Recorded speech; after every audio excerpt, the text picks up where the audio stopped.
الله أكبر الله أكبر. xilli ay haatan ummadda muslimiinta ay soo dhammaysteen fadliga bisha barakeysan ee Ramadaan ayaa saaka meel kasta oo ay dunida ka joogaan waxa ay la soo kaceen farxadda munaasabadda Ciidul Fidriga isla markaana saaka lagu oogay munaasabadda meelo badan oo ka mid ah dunida muslimka magaalada Kismaayo xarunta gobolka Jubbada Hoose iyo waliba guud ahaanba gobolada Jubbooyinka waxa ay ka mid yihiin goobaha sida weyn looga dabaaldegay munaasabadda Ciidul Fidriga iyadoona ay dadweyne aad u tiro badan isugu soo baxeen wadooyinka waaweyn goobaha loogu talagalay in lagu tukado ciida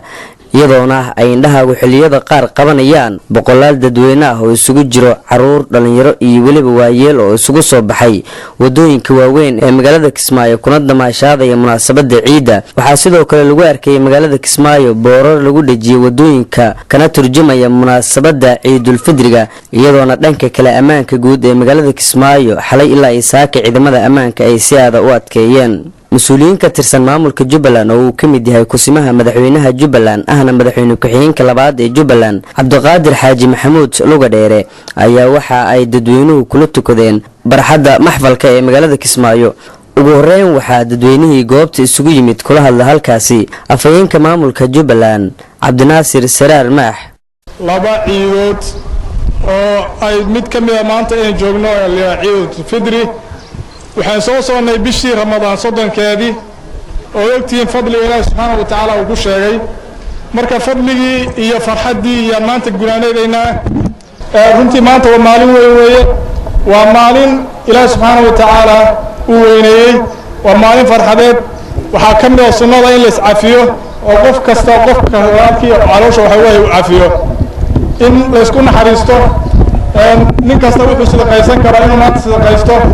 dadka masaakiinta Ilaahay subhanahu wa ta'ala waxba maartaysan in maartay la soo dhaweeyo in qofka kale walaalkii maartay si fiican ugu salaamo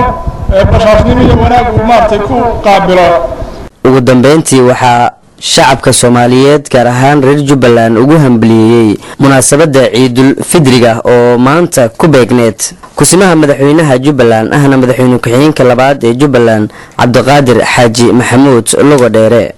waxaan ku hambaliyaynayaa munaasabadda ciida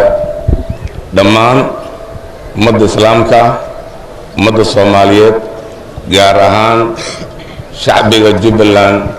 meel kasta oo joogo dibad iyo gudo waxaan leeyahay hambalyo ciid wanaagsan hambalyo taas lamid ah waxa soo faray madaxweynaha dawlad goboleedka Jubbaland Sheikh Ahmed Maxamed Islaan Xamdoobe oo howlo shaqo muhiim ah ku maqan una jooga booqasho rasmi ah dawlad goboleedka Puntland howlo aad iyo aad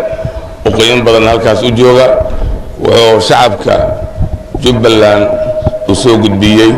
hambalyo munaasabadda ciida